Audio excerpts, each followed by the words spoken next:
James Whitmore had everything a man could dream of. He had built his business from the ground up, turning a small startup into a multi-million-dollar company. His hard work and smart decisions had made him one of the most successful men in the city.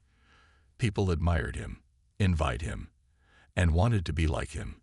But most importantly, he had a loving wife, Claire, who had stood by his side from the very beginning. Claire was not just a wife. She was James's best friend and biggest supporter. When he had nothing, she had believed in him. When he worked late nights, trying to make his dream come true, she was there, encouraging him, making sure he ate, and reminding him why he started. Their love story was one of patience, trust, and deep understanding. They had been together for more than 10 years, and through all the ups and downs, they had built a beautiful life together. At first, James appreciated everything Claire did. He loved how she took care of their home, how she always knew what to say when he was stressed, and how she made even the most ordinary days feel special. But as the years passed, something inside him began to change. He couldn't explain it, but he started feeling restless. Success had brought him into a different world, a world of power, luxury, and endless opportunities. He attended elite business meetings, exclusive parties, and glamorous events where he met people who lived without limitations. Everywhere he looked, there were younger women, women who admired him for his success, who made him feel exciting and new again. Slowly, without even realizing it, he started comparing Claire to the women he met at these events. She was still the same kind and loving person, but James's eyes no longer saw her the way they once did. At night, when he came home, Claire would greet him with warmth, asking about his day and making sure he was comfortable. But instead of feeling grateful, James started feeling bored. Their conversations felt repetitive, their routines predictable. He convinced himself that something was missing in his life, that he needed more excitement. Claire noticed the change. She saw how James had started coming home later and later, how he barely talked to her anymore, and how he seemed distant, even when he was sitting right beside her. She tried to bring back the spark in their marriage, planning romantic dinners, suggesting vacations, and reminding him of the love they once shared. But no matter what she did, James was already slipping away. Then one day, everything changed. James met someone new, someone young, full of energy, and unlike Claire in every way. And from that moment on, he stopped looking back. Would you like me to continue expanding other parts in the same way? James had always been a man who followed his desires, and once he set his eyes on something, he made sure to get it. That was exactly what happened when he met Lisa. She was young, full of life, and had a charm that drew people toward her. Unlike Claire, who had been with him through the struggles, Lisa only saw the successful version of him, the man who had power, wealth, and status. They met at a business gala, an event filled with high-profile people, expensive suits, and sparkling chandeliers. James had attended these events countless times, but that night felt different. Lisa stood out in the crowd. She had a confident smile, a playful laugh, and a way of making even the most serious conversations feel exciting. When she spoke to James, she made him feel like the most important person in the room. At first, it was just harmless conversation. James told himself he was only being friendly. But deep down, he knew the truth. He liked the way Lisa looked at him with admiration, the way she laughed at his jokes, and the way she made him feel young again. Soon, their meetings became more frequent. They met for coffee, then for lunch, and before James even realized it, they were spending hours together. Lisa made him feel something he hadn't felt in years: excitement. With her, there were no talks about responsibilities, no discussions about the past, only fun, laughter, and the thrill of something new. Claire noticed the change immediately. James started coming home late, making excuses about work meetings and unexpected business trips.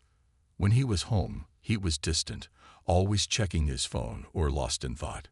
Claire tried to reach out to him, to ask what was wrong, but he brushed off her concerns. One evening, After another long night out, Claire confronted him. Her voice was calm but firm as she asked, "James, is there someone else?" James hesitated. For a moment, he considered lying, telling her that she was overthinking things. But deep inside, he knew the truth could no longer be hidden. He looked into Claire's eyes and simply said, "I'm not happy anymore." Those words shattered Claire's heart. She had given him everything: her love, her support, and her loyalty. She had believed in their marriage, in their promises to stand by each other no matter what. But now, James was telling her that none of it was enough. Tears filled Claire's eyes as she asked, "After everything we've been through, you're just going to walk away?" James didn't have an answer. He had convinced himself that he deserved happiness, that he shouldn't stay in a marriage that no longer excited him. He told Claire that he wanted a divorce. Days later, the papers were signed, and just like that, their 10 years of marriage came to an end. Claire was left alone, heartbroken, while James walked away, believing he had found something better. But life had a way of teaching lessons, and James had no idea what awaited him in the years to come. Would you like me to continue expanding the next parts in the same style? James felt free. For the first time in years, he had no responsibilities tying him down.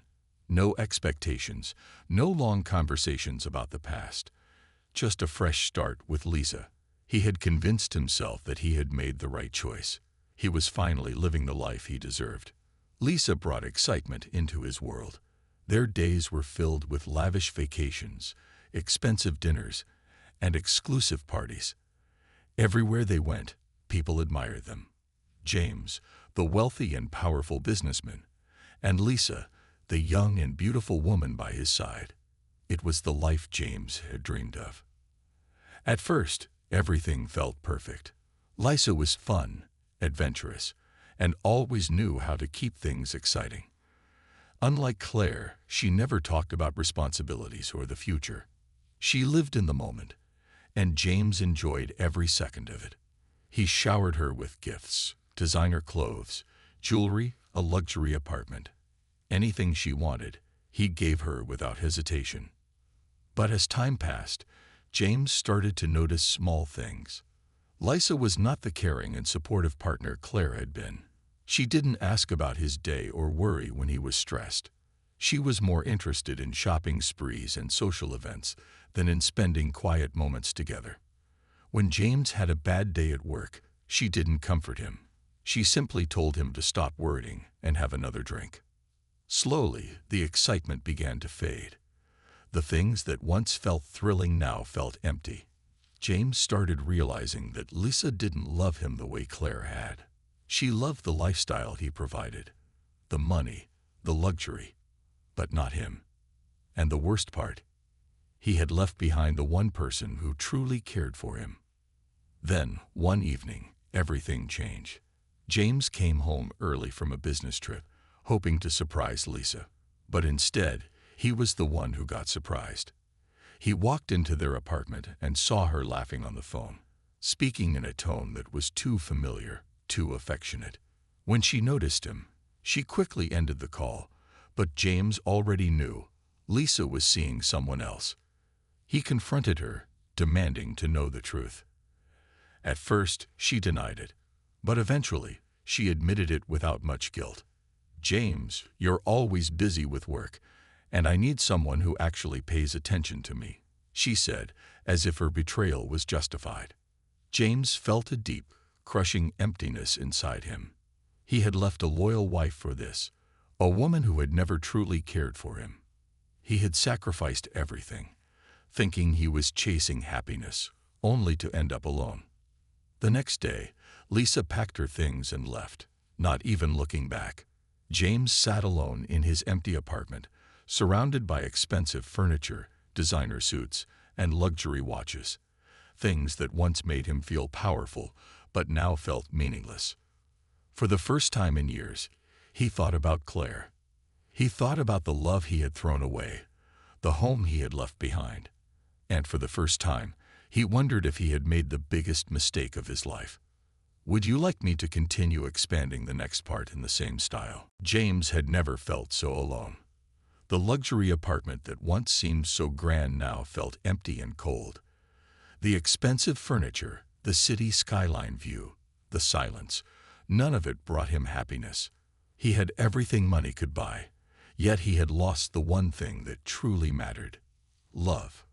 For the first time in years, he had no distractions, no business meetings, no glamorous events, no Lisa.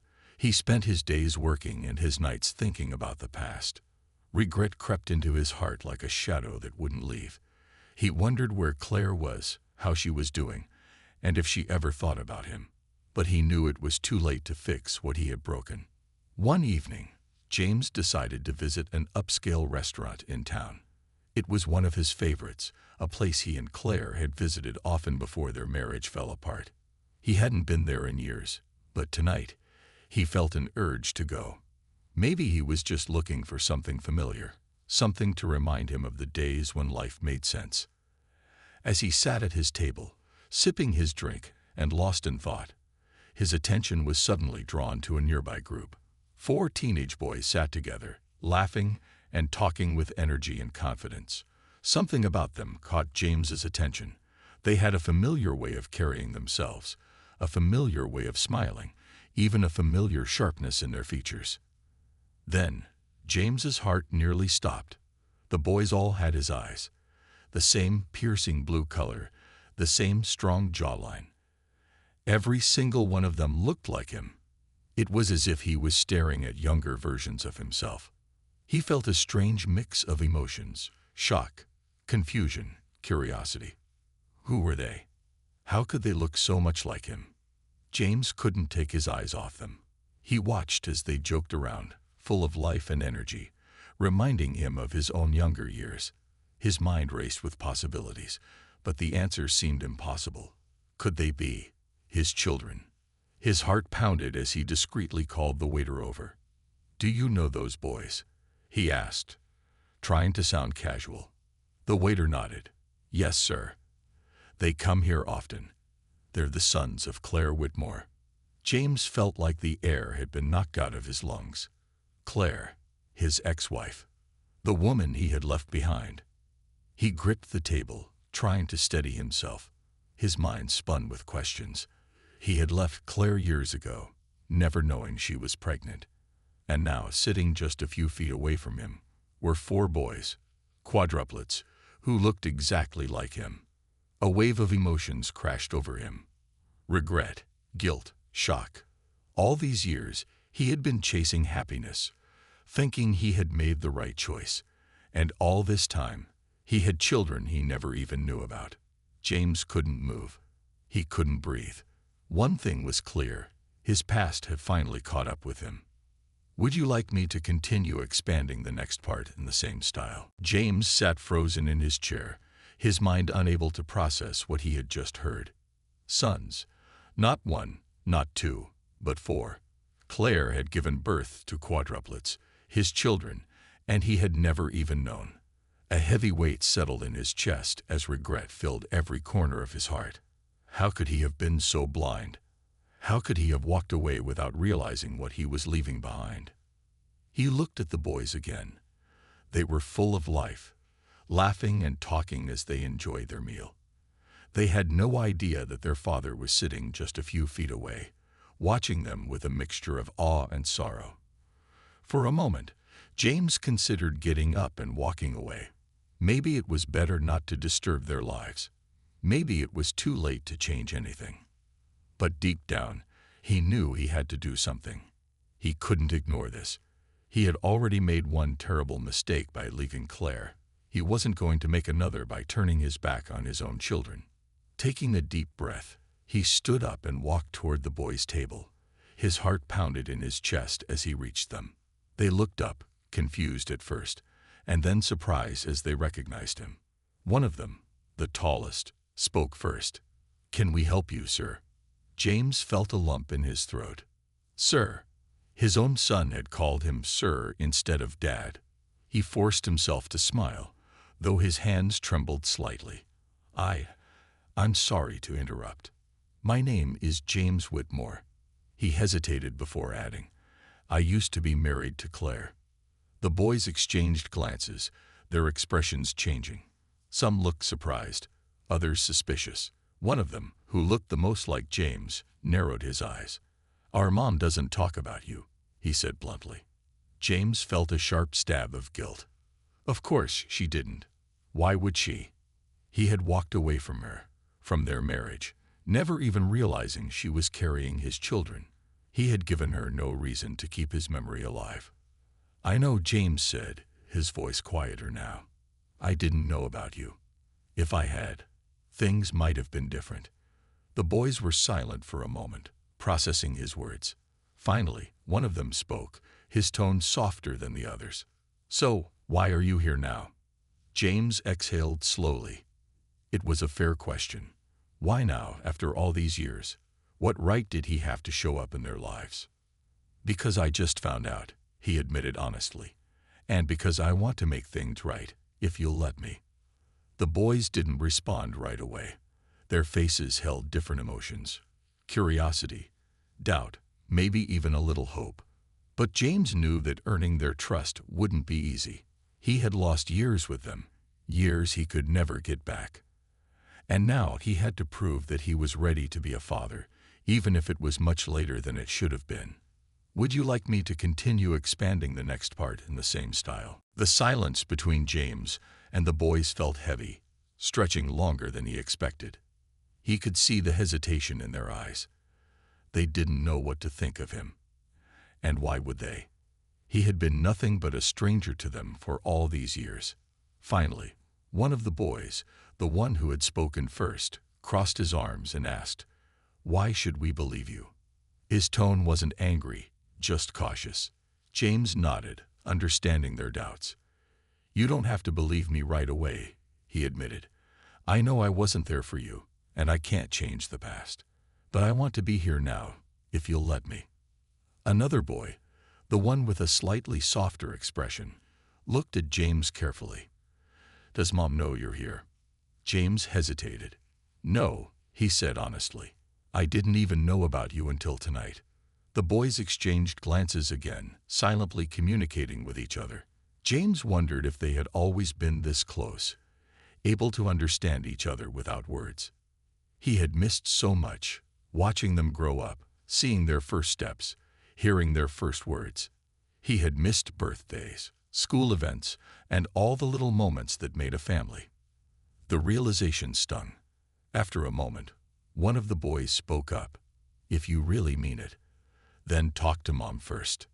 James nodded. It was only right. Claire had raised them on her own, given them everything without his help. She deserved to hear from him first. "You're right," he said. "I'll talk to her." The boys still looked unsure, but at least they weren't pushing him away completely. It was more than he had expected. He gave them a small smile. "I won't force anything," he said. "But I'd like to see you again, if that's okay." The tallest boy shrugged. "We'll see." It wasn't a yes, but it wasn't a no either. It was a chance, and James would take it. That night, James barely slept. His mind was filled with thoughts of Claire and the boys.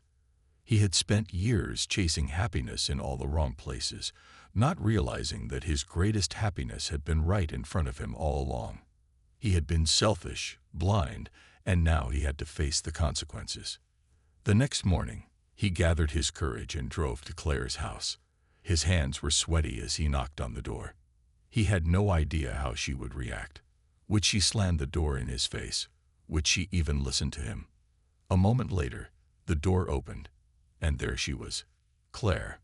She looked different, but still beautiful.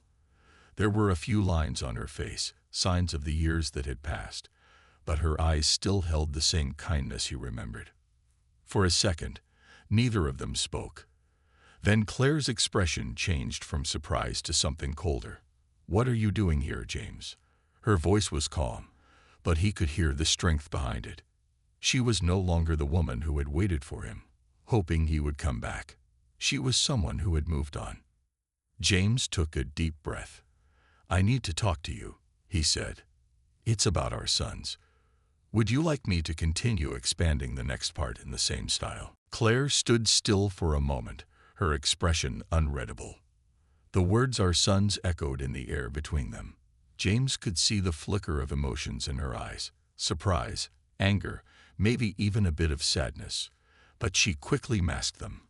She stepped outside, closing the door behind her. "So, you finally found out," she said, her voice calm but firm. James nodded, feeling a lump in his throat. "I had no idea, Claire. If I had known." Claire let out a short, bitter laugh.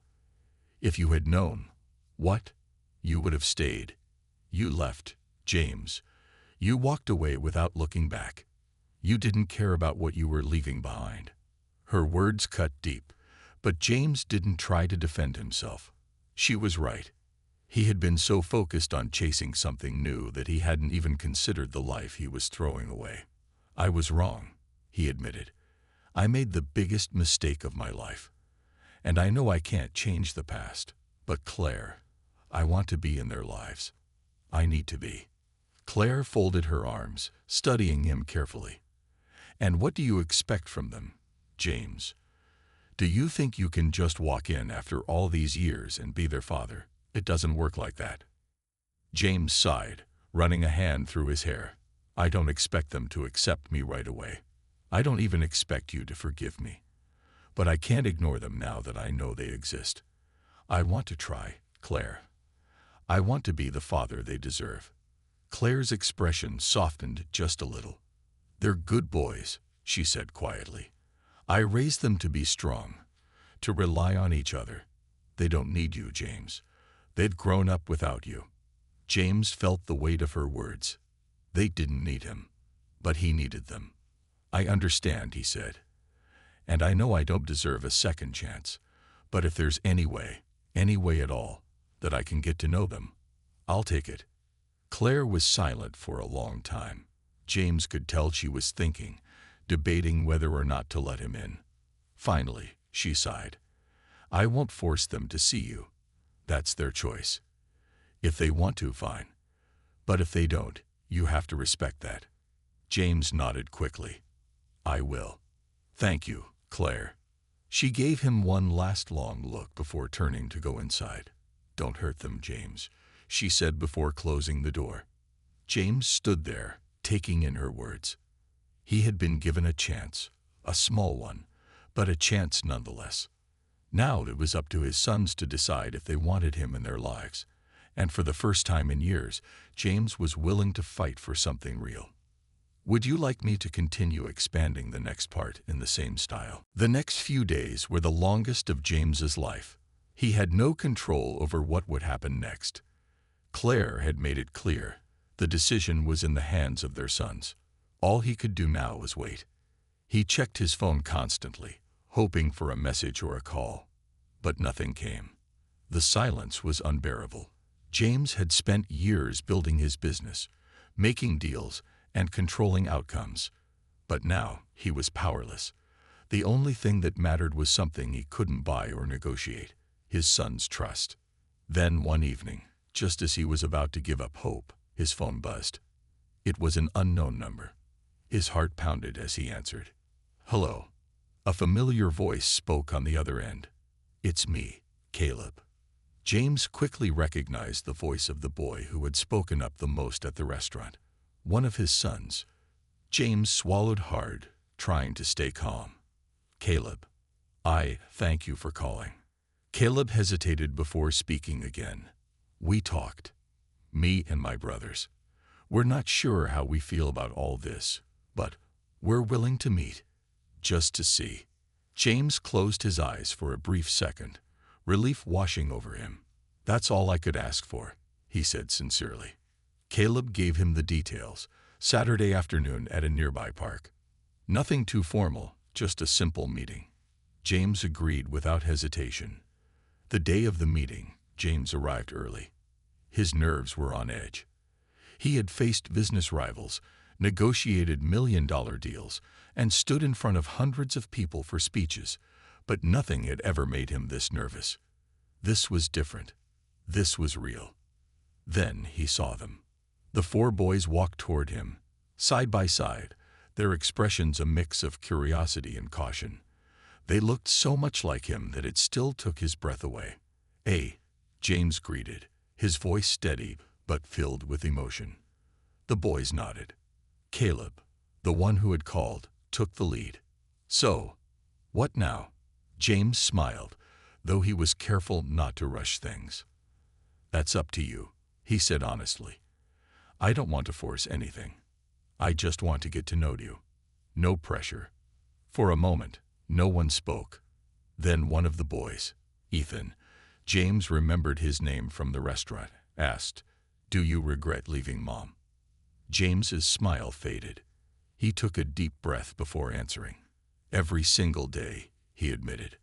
"I thought I was chasing happiness, but I was wrong. I lost something more valuable than I ever realized." The boys exchanged looks. It wasn't an easy thing to hear, but it was the truth. Finally, Caleb sighed and gestured toward a nearby bench. "Well, we're already here. We might as well talk." James nodded, his heart swelling with hope. It wasn't full forgiveness, but it was a start. And for the first time in years, he felt like he was exactly where he needed to be.